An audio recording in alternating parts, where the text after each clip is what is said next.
I'm holding a cup of coffee and I want to talk to you about death in my capacity as a moral philosopher, but also in my capacity as a human being.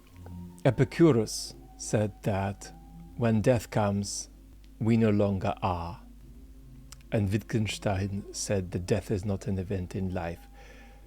But death is, so difficult to accept. It's the hardest thing to accept about the future.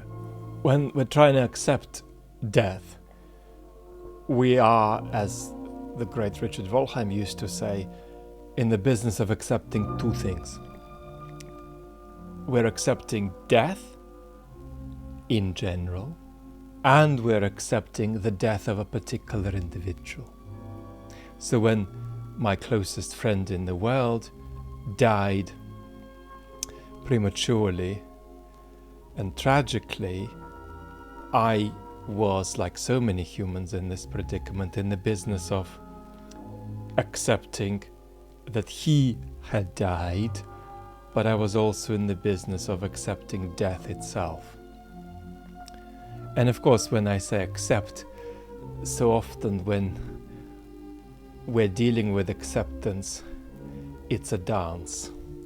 It's not about rigidly going over from not accepting to accepting, but rather it's dancing and in a flexible way balancing acceptance with refusal to accept. And sometimes for people, accepting something is so hard that they struggle to see that that thing that they need to accept is true. About immortality, I just want to say that it's a good thing to live longer. But living without an end is actually undesirable and will be an ultimate horror. Living 400 years is not compatible with the development of the human personality. It just ain't gonna develop across that stretch of time. I want to say something about death and disability. I know about disability. I'm living with a condition called myalgic encephalomyelitis, which only leaves me 3 hours a day to work. But in the past, I used to not be able to talk or walk or read. Now, when you're dealing with a disability, it's very important that you're dealing with two things that shouldn't be confused.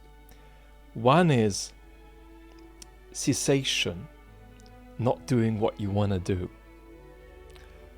And the other is suffering. And they're not the same.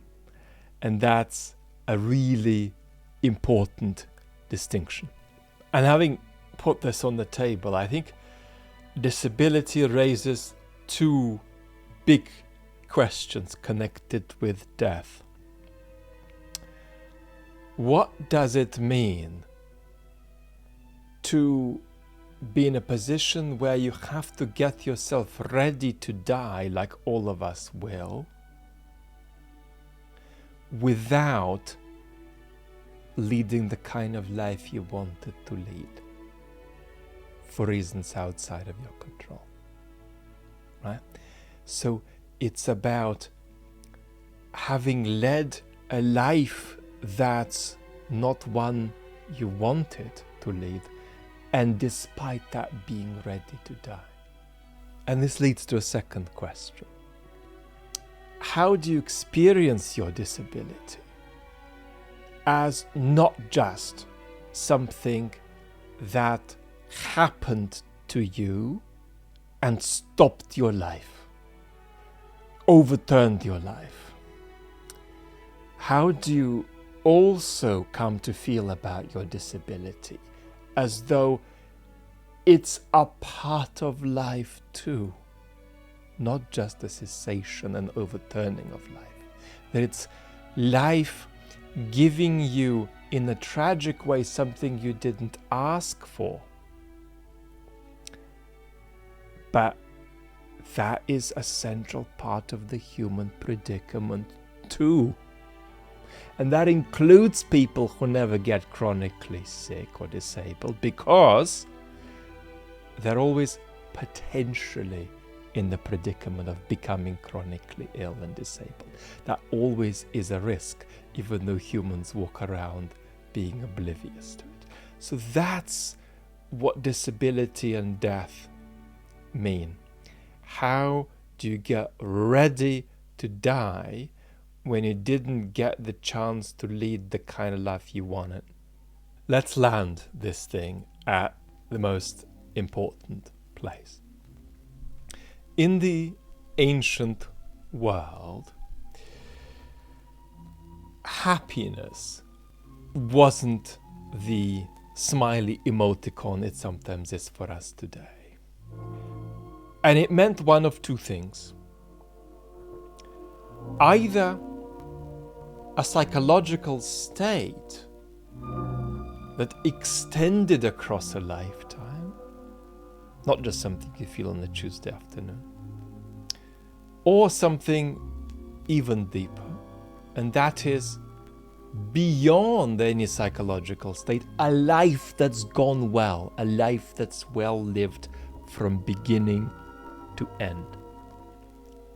A life that goes well is connected to the business of the acceptance of death and the acceptance of the death of a particular individual, including your death, in the following way.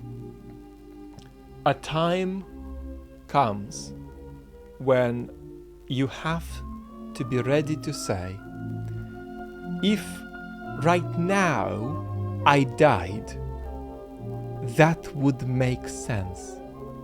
It would be good, or at least it would be appropriate or right.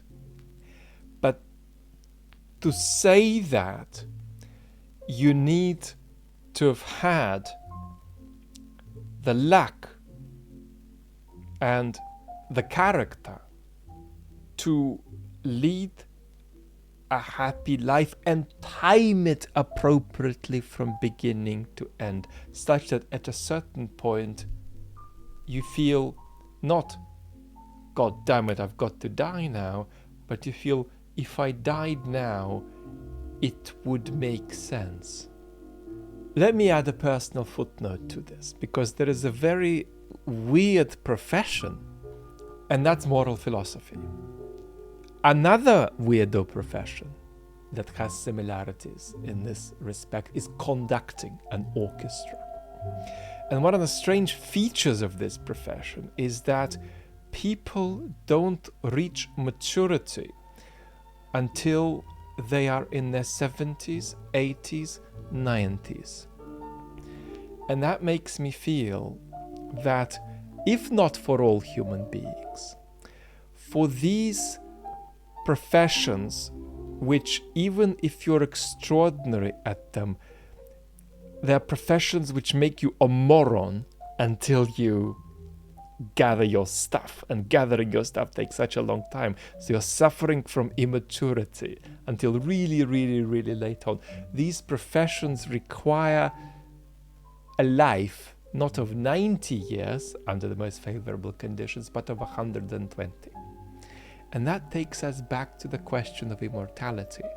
A great pianist, or a great conductor, or a great moral philosopher could genuinely go on improving from 90 to 100, from 100 to 110, from 110 to 120. That'd be something, wouldn't it? But they could not go on improving from 120 to 220. And that's why living longer to this extent is desirable. But as the great philosopher Bernard Williams said, we are in the end also lucky to have the opportunity to die.